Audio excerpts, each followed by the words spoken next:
Everyone, आज हम करेंगे रेशियो एंड प्रोपोर्शंस के क्वेश्चंस को।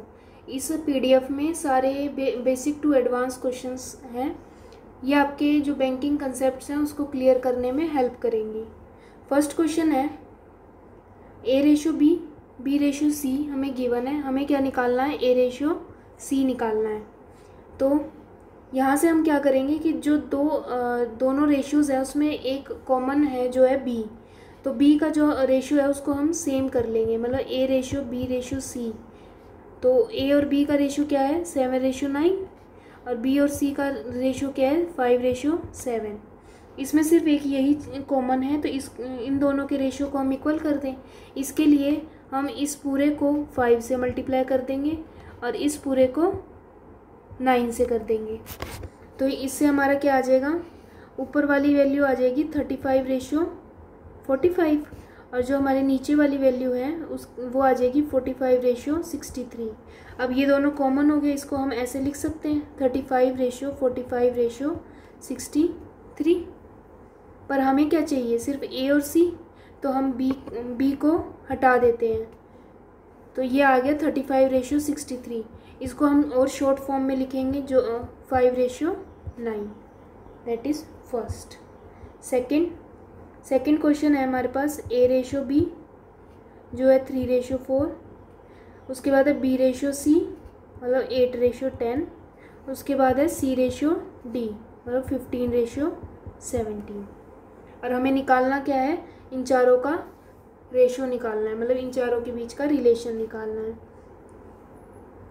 तो सबसे पहले हम नीचे से सी और डी से शुरू करें। तो यहाँ से हम इन दोनों को इक्वल करते हैं। तो उसके लिए सी की वैल्यू यहाँ पे दोनों में डिफरेंस है, तो हम इन दोनों की वैल्यू को इक्वल कैसे करें? इसको अगर हम 3 से मल्टीप्लाई कर दें और इसको 2 से कर दें तो हमारी जो सी की वैल्यू वो सेम हो जाएगी। तो यहाँ पे आएगा 34, 30 और यहाँ से आ जाएगा 24। अब ये 24 आ गया, तो ये 4 को भी 24 बना सकते हैं। उसके लिए हम क्या करेंगे? इस पूरे रेशो को हम 6 से मल्टीप्लाई कर देंगे, तो ये आ जाएगा 18:24। तो हमारा ये आंसर हो जाएगा।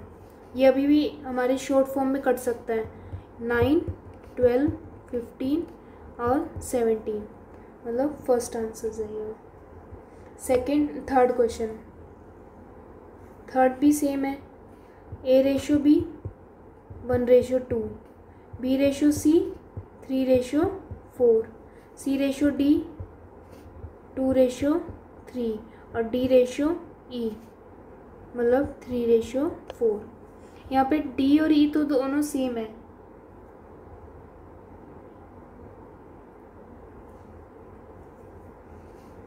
तो हमें डी को चेंज करने की अभी तो ज़रूरत नहीं है। उसके बाद हम यहाँ पे आते हैं सी पे। सी की वैल्यू हम देख रहे हैं कि यहाँ पे 4 है और यहाँ पे 3 है। उसके लिए हमें इसको 2 से मल्टीप्लाई करना पड़ेगा। तो इसको 2 से मल्टीप्लाई करेंगे तो ये आ जाएगा 4:6। अब ऊपर का चेंज किया है तो यहाँ पे भी हमें चेंज करना पड़ेगा। इसका मतलब इसको भी हमें 2 से मल्टीप्लाई करना पड़ेगा, तो ये आ जाएगा 6:8 और ये आ जाएगा हमारा 3:4। अब ये इसके लिए 2 को अगर हमें 3 बनाना है तो हमें क्या करना पड़ेगा? 1.5 से मल्टीप्लाई कर दें, तो ये आ जाएगा 3 और यहाँ आ जाएगा 1.5। इसका मतलब हमारी जो रेशियो आएगी वो आएगी 1.5:3:4:6:8। यही है।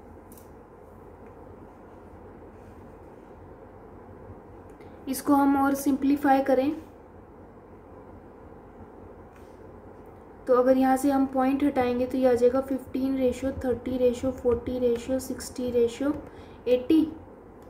तो ये 5 से चला जाएगा, 5, 6, 8, 12 और 16, मतलब आंसर है हमारा 3, 6, 8, 12, 16।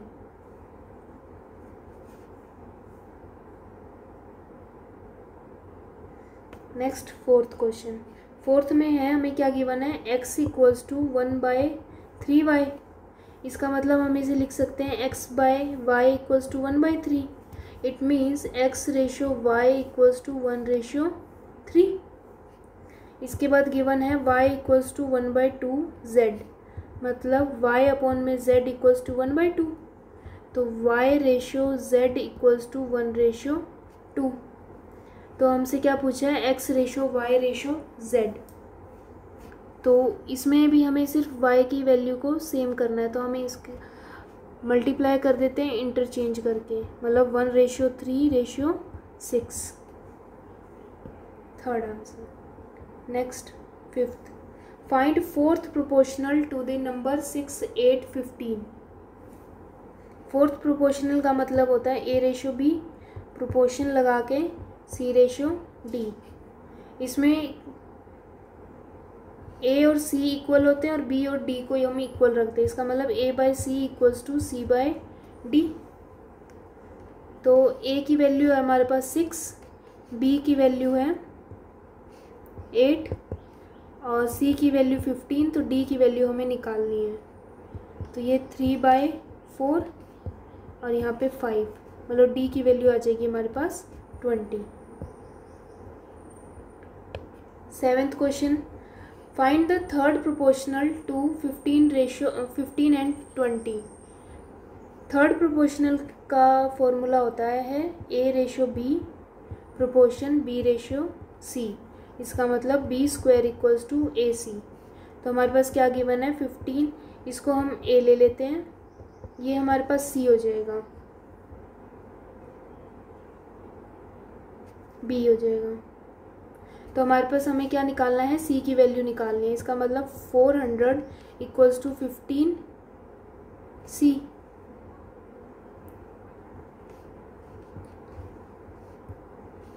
तो c की वैल्यू आ जाएगी हमारे पास 26 2/3। Third answer. Find the mean proportional between 3 and 75। Mean proportional का भी फॉर्मूला सेम होता है जो थर्ड प्रोपोर्शनल का है, मतलब b² equals to ac।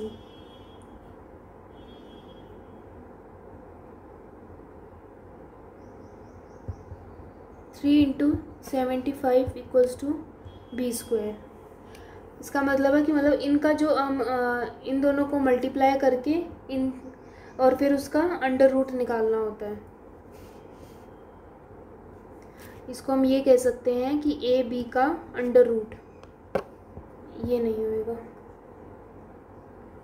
Third mean proportional का फॉर्मूला होता है A B under root. A B मतलब 3 इंटू 75 का अंडर रूट। इसको हम लिख सकते हैं 25 इंटू 3, मतलब 3 बाहर आ जाएगा और 25 का मतलब होता है 5 इंटू 5, मतलब 5 स्क्वायर रूट से बाहर आ जाएगा। तो आंसर आ जाएगा हमारे पास 15। Next ninth, divide ₹1250 among A, B, C so that A gets 2/9 B of B share and C get 3/4 of A share। इसका मतलब हमें बोला हुआ है A को मिलेगा 2/9 ऑफ B। हमने ऊपर भी अभी करा सॉल्व किया था कि इसको हम ऐसे लिख सकते हैं और उसके बाद C/A इक्वल्स टू 3/4। यहाँ पे अब A की वैल्यू सेम है, तो यहाँ पे 4 है तो इसको भी 4 बना दें। इसका मतलब 4/82 से मल्टीप्लाई कर दिया, तो A/B/C आ गया हमारे पास 4/18/3। अब हमें क्या बोला हुआ है कि इन तीनों 1250 को हमें इन तीनों में बांटना है। तो इन तीनों का जो रेशो की वैल्यू है टोटल, उसे क्या ये आ जाएगी 25। तो 25 की वैल्यू है 1250। इसका मतलब एक रेशियो की वैल्यू हो जाएगी 50। तो इन तीनों की वैल्यू क्या आ जाएगी, 4 की वैल्यू हो जाएगी 200, 18 की वैल्यू हो जाएगी 900 और C की वैल्यू हो जाएगी 150। मतलब आंसर है second. 10th, a sum of ₹370 is divided among AB, BC equals to 3/4। इसका मतलब है कि A/B इक्वल्स टू 3/4 और B/C इक्वल्स टू 3/4, ये हमें गिवन है। अब B दोनों में कॉमन है तो इन दोनों की वैल्यू को हम सेम कर दें। इसका मतलब इसको 3/3 से मल्टीप्लाई और इसको 4/4 से, तो ये आ जाएगा 9/16 और ये 12 और ये आ जाएगा 12/16। तो इसका मतलब है हमारे पास रेशो आ गई A12, 9, 12 और 16। तो फाइंड ए की वैल्यू पूछी है। तो अभी हमने सॉल्व करा था कि इसकी जो टोटल वैल्यू होगी वो 370 की इक्वल होएगी। तो इसका क्या टोटल आएगा 37 की वैल्यू है 370, मतलब 1 रेशो की वैल्यू हो जाएगी 10। तो ए का शेयर कितना हो जाएगा, ए का शेयर वैसे तो 9 है पर एक्चुअल में कितना हो जाएगा 90। 11th, the ratio of incomes of A and B is 5:6। ठीक है, हमें इनकम का रेशियो दिया हुआ है ए और बी का, वो है 5:6। If A gets 11,100 less than B.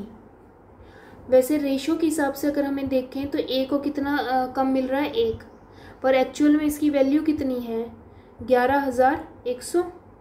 Then their total income is, अब इनकी टोटल इनकम पूछी है। और वैसे अगर रेशियो के हिसाब से हम देखें तो टोटल इनकम है 11, तो हमें एक्चुअल में निकालना है। तो एक्चुअल का मतलब होगा 11 इंटू 100 से मल्टीप्लाई, तो 0, 2, 2, 1 second. 12th question, the salary of A, B and C are in the ratio 1:3:4. Okay, if the salaries are increased by 5%, 10% and 15% respectively, इसका मतलब है कि ये जो हमें तीन जो रेशो गिवन है A, B और C की, उनकी ये सैलरी का रेशो है। अब ये रेशो 5%, 10% और 15% से इंक्रीज़ हो रहा है, तो हम इसको इजी बनाने के लिए इनको 100 बना देते हैं, इसको 300 और इसको 400। अब इसका मतलब हो जाएगा अगर ये 5% से इंक्रीज़ हुई है तो ये 105, ये 10% से इंक्रीज़ हुआ है, इसका मतलब 330, और ये 15% से इंक्रीज़ हुआ है तो 5/2 ऑफ 400 मतलब 1000। ठीक है, then the increase salary will be in the ratio. अब इन सब का रेशियो निकालना है, तो इन सब का रेशियो क्या आएगा,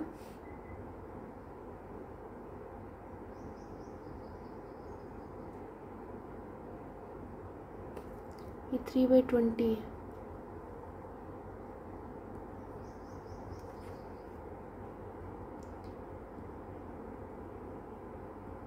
चार सौ का 15%, 4 5 से 60, तो 460 हुआ ना। अब इन सब का रेशियो निकालेंगे, मतलब 21:66:92। थर्ड,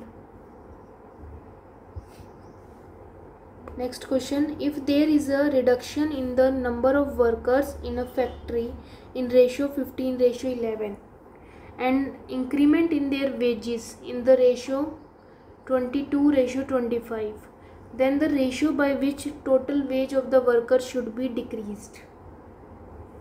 इसका मतलब है कि हमें गिवन है कि जो वर्कर्स थे वो हमारे 15 से 11 हो गए, और जो वेज थी उनकी, मतलब उनकी जो सैलरी थी वो हो गई 22 से 25, इंक्रीज़ हो गई। तो इन दोनों को अगर हम मल्टीप्लाई कर दें, टोटल वेज निकालनी है, इतने वर्कर उनकी वेज, मतलब इन दोनों का मल्टीप्लिकेशन उनका क्या आ जाएगा, टोटल वेज आ जाएगी।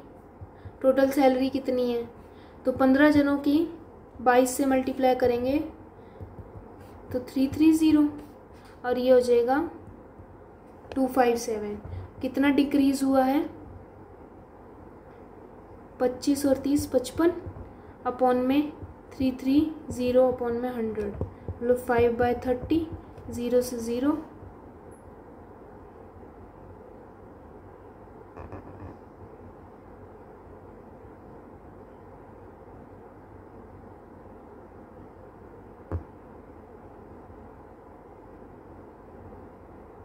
इसमें रेशियो पूछा है 3/5, मतलब 6:5 आ जाएगा। इसको सिंपली हमें सिर्फ ऐसे ही करना है कि वर्कर क्या हुए हैं, 15 से 11 हो गए, और जो उनकी वेज हुई है वो 22 से 25 हो गई। तो इन दोनों का निकालना है रेशो कि कितना डिक्रीज़ हुआ है नए वाले में। तो यहाँ से सिर्फ हमें सिंपली सॉल्व करना है, मतलब 6:5, मतलब 6 से डिक्रीज़ होके 5 पे आ गई। Next 14th, ₹900 is divided among A, B, C। Okay, the division is such that 1/2 of A's money, मतलब 1/2 ऑफ A की money equals to 1/3 of B's money equals to 1/4 of C's money. ठीक है, अब इन सब का रेशियो निकालना है। तो हम इनका बेस सेम कर दें।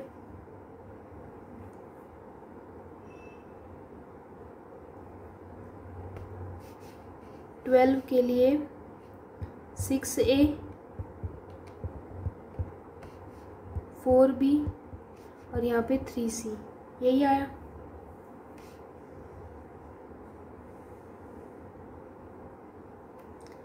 इसकी कोई ज़रूरत नहीं है, सिर्फ ये है A/2 equals to B/3 equals to C/3, मतलब इनका रेशियो गिवन है कि A:B:C equals to 2:3:4। Find the amount received by ABC इन तीनों को कितना पैसा मिला है। तो टोटल इनकी रेशियो की वैल्यू 900, पर एक्चुअल में कितनी है 900। तो A का शेयर कितना बनता है 200 का, B का 300 का और C का शेयर है 400 का। Third 15th, the ratio between two numbers 3:4, if each number is increased by 6 the ratio become 4/5। ठीक है, मतलब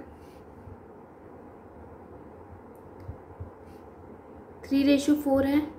अगर ये दोनों इंक्रीज होते हैं 6 से तो इनका रेशियो हो जाएगा 4:5। पर रेशियो के हिसाब से ये इंक्रीज हो रहे हैं 1 से, पर एक्चुअल में कितने से इंक्रीज हो रहे हैं 6 से। तो एक रेशियो की वैल्यू क्या आ गई 6।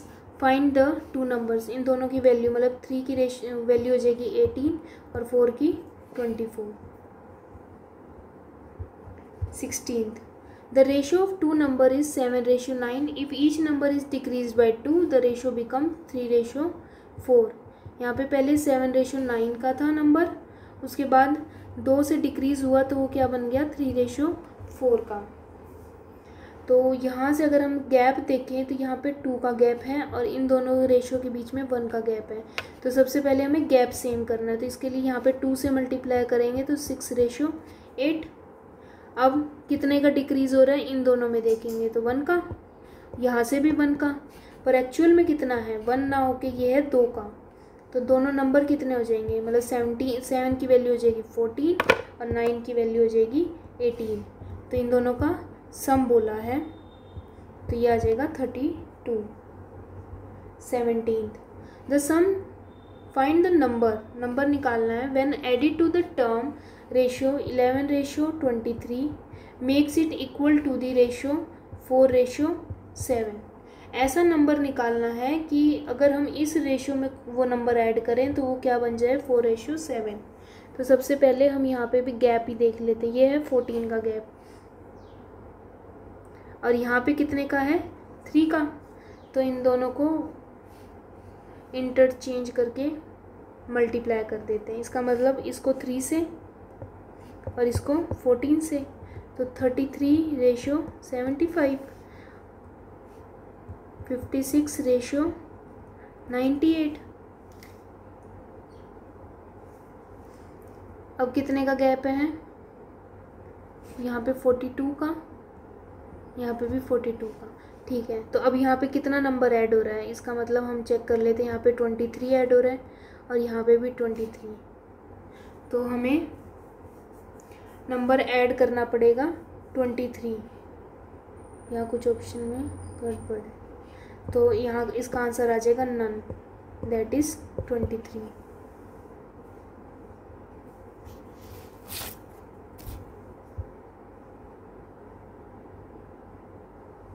Next 18th, the income of A and B are in the ratio 3:2, ठीक है, and their expenditure are in the ratio 5:3।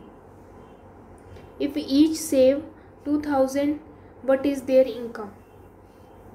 अगर उनकी इनकम का रेशियो है 3:2 और एक्सपेंडिचर का रेशियो है 5:3, इनकम हमेशा ज़्यादा होती है। Income equals to expenditure plus saving, जो हमें पता है। तो पहले हम यहाँ पे इनका गैप सेम कर लेते हैं। यहाँ पे 2 का गैप है तो इसको भी 2 से मल्टीप्लाई करके गैप सेम करा। अब यहाँ से 1 कम हो रहा है और 4 से 3 हो रहा है, मतलब यहाँ से भी 1 कम हो रहा है। तो इनकम में से कितना माइनस हो रहा है, कितनी सेविंग्स माइनस हो रही है कि एक्सपेंडिचर 5 का हो रहा है, मतलब 1, पर एक्चुअल में हमें गिवन है कि इसकी वैल्यू है 2000। ठीक है, तो इनकम की वैल्यू क्या हो जाएगी? इनको 2000 से मल्टीप्लाई कर देंगे, मतलब 6 को अगर 2000 से मल्टीप्लाई करेंगे तो ये आ जाएगा 12000 और 4 को करेंगे तो ये आ जाएगा 8000, मतलब first. 19th, the ratio of the income of A and B is 5:4 and the ratio of their expenditure is 3:2। तो इनकम का रेशियो है 5:4 और एक्सपेंडिचर का है 3:2। If at the end of the year each save 800, then find the expenditure of A and B. अगर ये दोनों save कितना कर रहे हैं, मतलब हर एक बंदा दोनों 800, यहाँ पे 2 का गैप और यहाँ पे भी 2 का गैप, मतलब 2 की एक्चुअल वैल्यू है 800 तो 1 की वैल्यू हो जाएगी 400। अब हमसे पूछे एक्सपेंडिचर, तो ये हो जाएगा 1200 और ये हो जाएगा 800।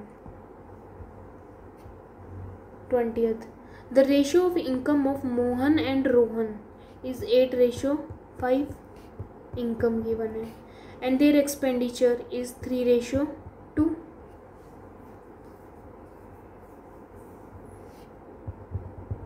यहाँ पे भी हम इनका पहले गैप सेम कर लेते हैं। यहाँ 3 का गैप है तो इसको भी 3 का बनाएं, मतलब 9:6। ठीक है, इफ़ मोहन सेव्स 5000, मोहन, ये मोहन का रेशियो है, ये रोहन का है, तो मोहन ने कितने सेव करे? 5000।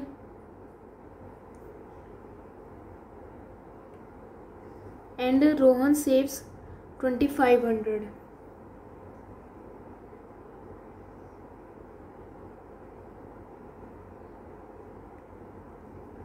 तो उनका टोटल एक्सपेंडिचर कितना होगा? इस क्वेश्चन में कुछ गलत है क्योंकि इनकम का रेशियो ज़्यादा है और एक्सपेंडिचर का रेशियो कम है। इससे पहले वाले क्वेश्चंस भी हमने करे हैं तो उसमें इनकम का रेशियो ज़्यादा होता था, मतलब जैसे यहाँ पे 5 - 3 हम कर सकते हैं। इससे पहले भी यही था कि यहाँ पे हम 6 - 5 कर सकते हैं। कुछ इक्वेशन में गड़बड़ है। Next, by mistake instead of dividing 117 among A,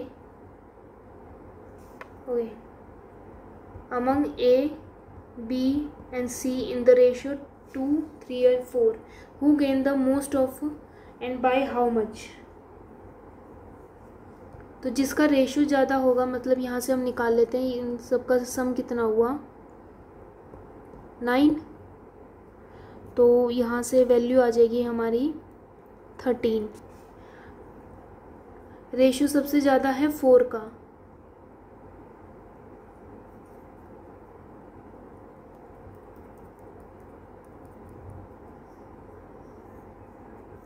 4 का है कितने से, 1 से।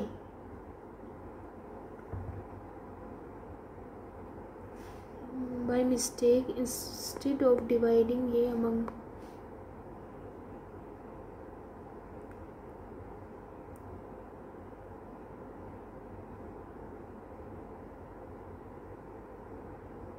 अच्छा, इसमें क्वेश्चन में गलती है। इसमें क्या है कि बाय मिस्टेक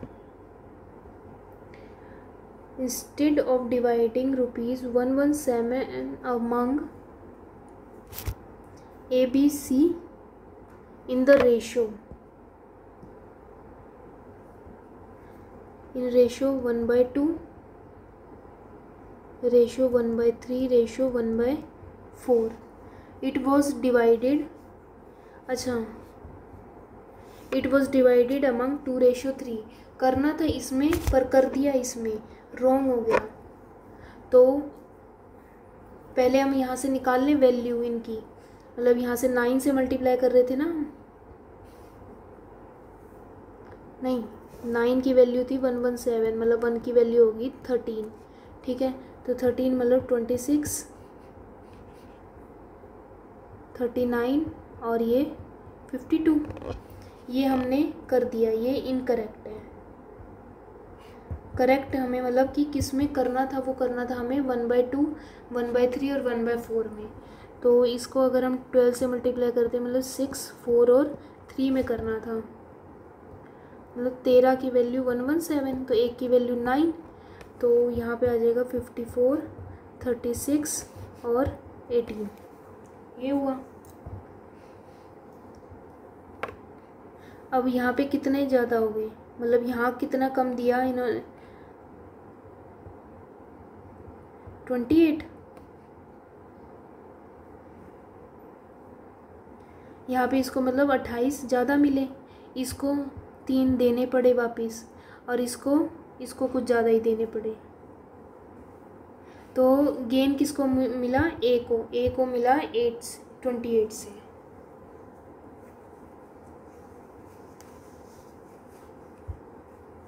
नेक्स्ट है 22nd, ₹555 was divided among A, B and C in the ratio 1/4, 1/5 and 1/6, ठीक है।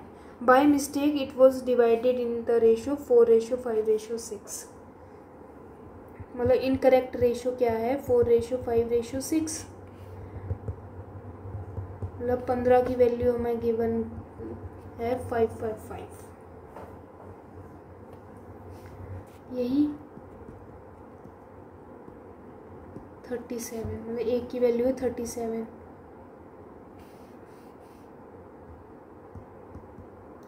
और करेक्ट फॉर्म है नहीं ये है 1/4, 1/5 और 1/6।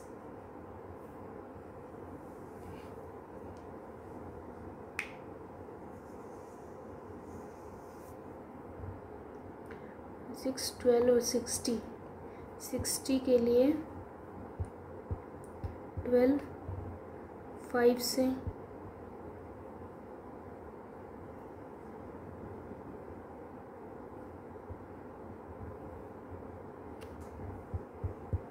10, इस रेशो में हमें करना था 37 की वैल्यू है 555, तो 1 की वैल्यू हो जाएगी 5।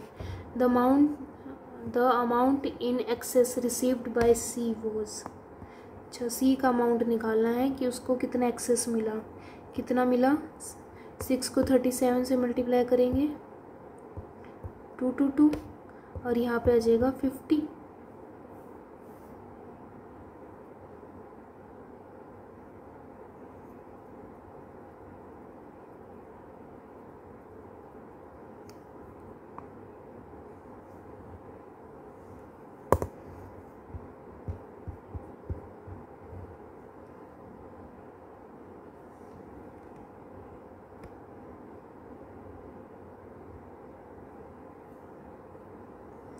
सेवेंटी टू,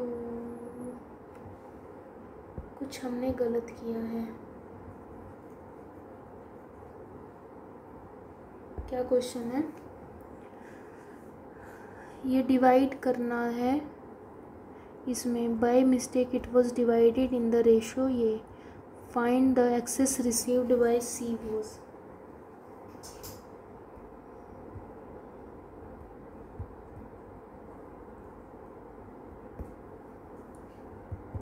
वन बाय 4, 1/5 और 1/6, इनकी वैल्यू अगर हम निकालें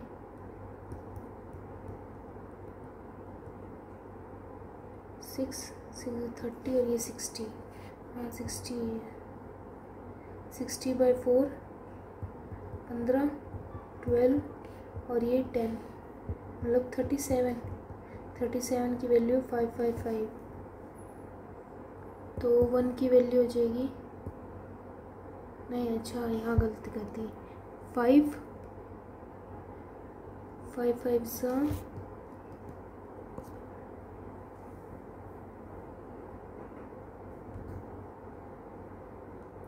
37 × 3 होता है 111, तो इसके साथ हम वाई तो 15 आएगा। 15 से इसका मतलब 150 ये हो जाएगा। और पहले हमने क्या निकाला था, 6 की वैल्यू 37, तो 272, हाँ तो 72 से एक्सेस होगी। Next, 2 number are in the ratio 1:2 when each of these is increased by 15 then they become the ratio 12.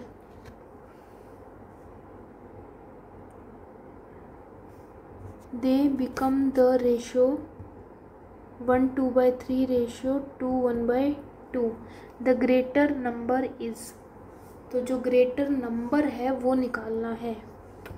और ये 1:2 ना होके 1/1 रेशियो 2/2/3। आज वाली में कुछ ज़्यादा मिस्टेक्स हो गई। तो पहले इसका रेशियो निकाल लें, 3/2 रेशियो 8/3 मतलब 9 रेशियो 16। अब इसमें 5/3 5/2 मतलब 2:3। यहाँ पे हमारे पास कितने का गैप है, 7 का, तो यहाँ पे भी 7 का करेंगे तो ये आ जाएगा 21। तो कितने का इंक्रीज़ हुआ यहाँ पे, 5 का, यहाँ पे भी 5 का। 5 की वैल्यू एक्चुअल में है 15, तो 1 की वैल्यू हो गई 3। तो ग्रेटर नंबर हमसे पूछा है, ग्रेटर नंबर कौन सा हो जाएगा, ये वाला ही 16 ही होएगा। तो 16 3 ज़ा 48।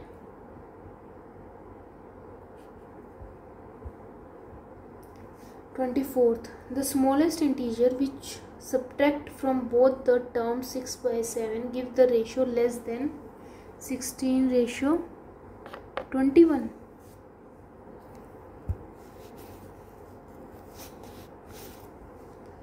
इसका मतलब 6:7 है, उसको 16:21 बनाना है। 5 का गैप है तो यहाँ पे भी 5 कर देते हैं, ठीक है। तो क्या नंबर हम यहाँ पे सब्ट्रैक्ट करें, 4 और 2, 4 और 1 14।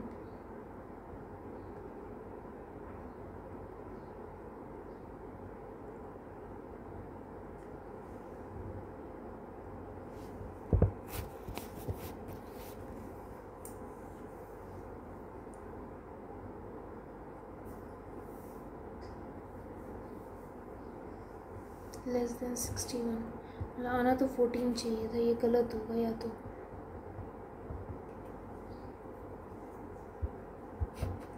नेक्स्ट 25th, इन 40 litre mixture milk and water in the ratio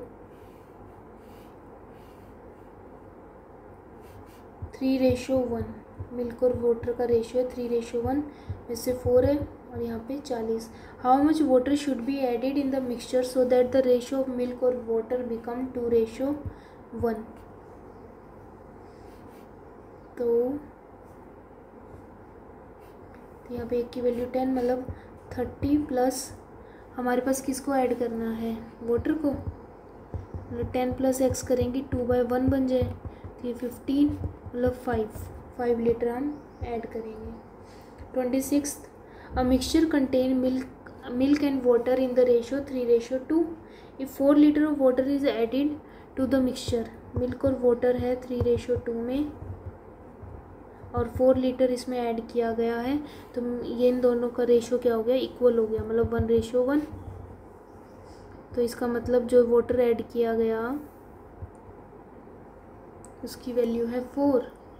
find the quantity of milk and water in the mixture. तो यहाँ से 4 से मल्टीप्लाई कर देंगे, मतलब 12 और 8 first 27। The bucket contain 2 liquids milk and water in the ratio 3:4। 3:4। If 24 liter of mixture is replaced by 24 liter of water,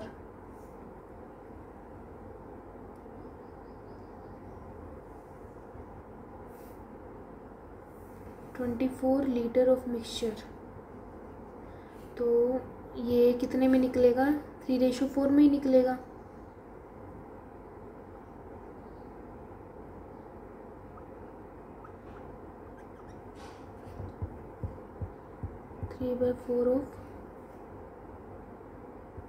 three by seven of 24, 4x minus 4/7 of 24 and replaced by water 24 add कर दिया।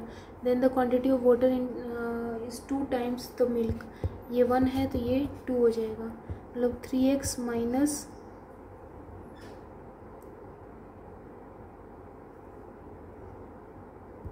72/7, 2x minus 48/7 plus 12, यही हुआ।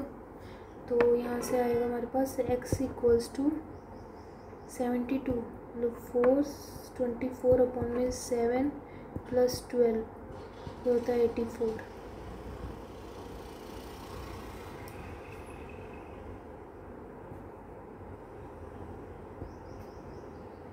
एक 108। 28 fresh fruit contain 80% of water, मतलब fresh fruit है उसके अंदर water 80 है, तो जो पल्प होगा फ्रेश फ्रूट का पल्प होगा वो कितना हो जाएगा, 20।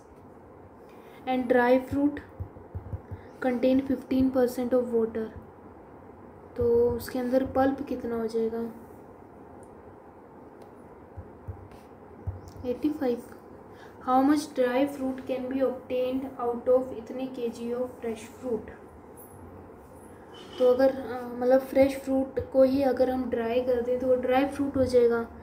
तो अगर हमारे पास ये 68 होगा तो ये कितना होगा, तो हमें पता है कि पल्प चेंज होने से रहा, क्योंकि जो अगर फ्रेश फ्रूट अगर कोई भी फ्रूट अगर हम रखेंगे तो उसके बाद उसका सबसे पहले तो वाटर ही जाएगा ना, वाटर ही इवेपोरेट हो जाएगा, पल्प तो उतना ही रहेगा, वो तो कम होने से रहा।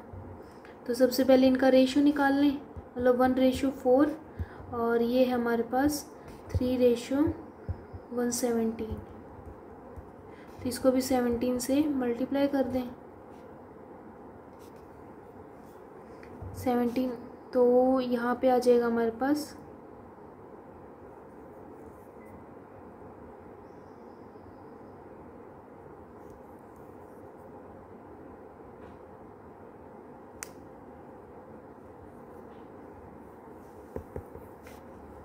15, 6, 7, 8,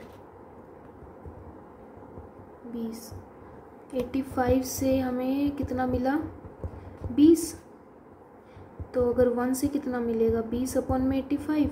हमें निकालना कितना है, 68 का, मतलब 4/17 और 4 12, 4 4 से 16, तो हमारे पास कितने kg आएगा, 16। 29 ₹180 contained in a box consist ₹150 and 25 पैसे। मतलब जो कोइन है उसका कौन कौन से कोइन है, 1 रुपी, 50 पैसे और 25 पैसे, ठीक है। Coin in the ratio, coin का रेशो क्या है, 2:3:4 और टोटल अमाउंट कितना है, 180। इसका मतलब 1 रुपये के 2 कॉइन है तो उसकी वैल्यू कितनी हो जाएगी, 2। 3 कॉइन आधे रुपए की है, मतलब कि 98 है, तो उसकी वैल्यू हो जाएगी 1.5। और चार कॉइन है 25 पैसे के, इसका मतलब उसकी वैल्यू हो जाएगी 1। तो टोटल वैल्यू कितनी हुई 4.5, पर एक्चुअल में हमें गिवन है 180, मतलब 0.5 20 40, एक की वैल्यू होगी 40। तो इन्होंने क्या पूछा है, नंबर ऑफ 50 पैसे कॉइन्स की वैल्यू पूछी है, मतलब 3 से 120।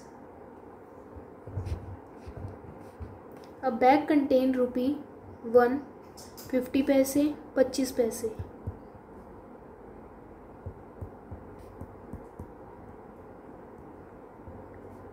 ठीक है, whose value are in the proportion. अब हमारे पास कॉइन होती है और एक वैल्यू होती है। वैल्यू दे रखी है 2, 3 और 4। If the total number of coins are 450, अब कॉइन की वैल्यू दे रखी है कि 480 है। Find the value of each coin and the total amount. हमारे पास कितने कॉइन होने चाहिए 1 रुपये की कि उसकी वैल्यू 2 हो जाए, 2।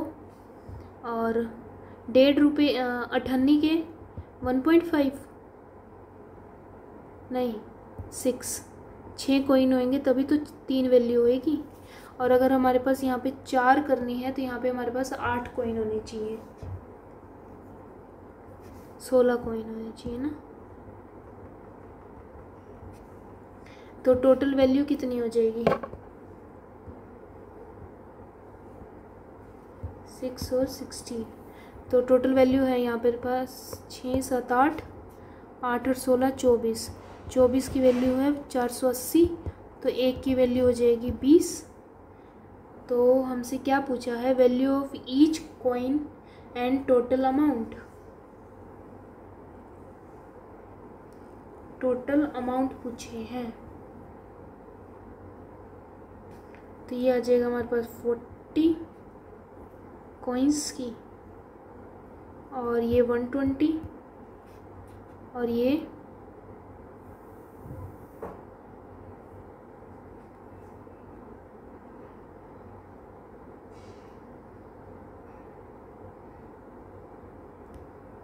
320। तो वैल्यू कितनी हो जाएगी 40, 10 और यहाँ पे 320 है, मतलब 80। 40, 10 और 80, टोटल है 130।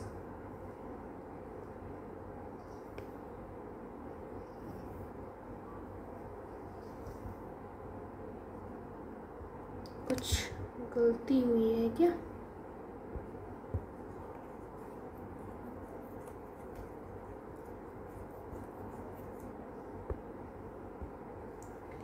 ₹1 50 पैसे 25 पैसे, whose value are in the proportion।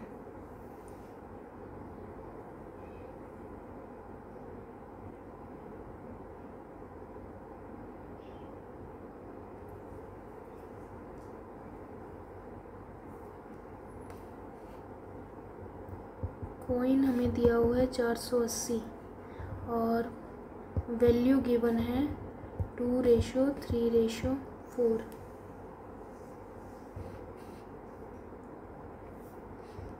यहाँ पे 2, ये 6 हो जाएगा और ये हो जाएगा 16। 22, 24। 24 की वैल्यू है 480, तो एक की वैल्यू हो जाएगी 20। ठीक है, तो मतलब 40 कॉइन होंगे यहाँ पे।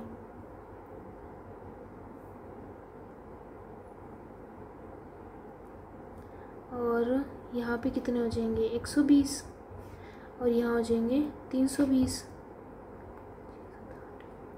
हाँ ठीक है, तो वैल्यूज़ हो जाएंगी 40, 60 और 80, और टोटल हो जाएगा 180। कुछ पहले मिस्टेक हुई थी, तो आंसर आएगा फर्स्ट।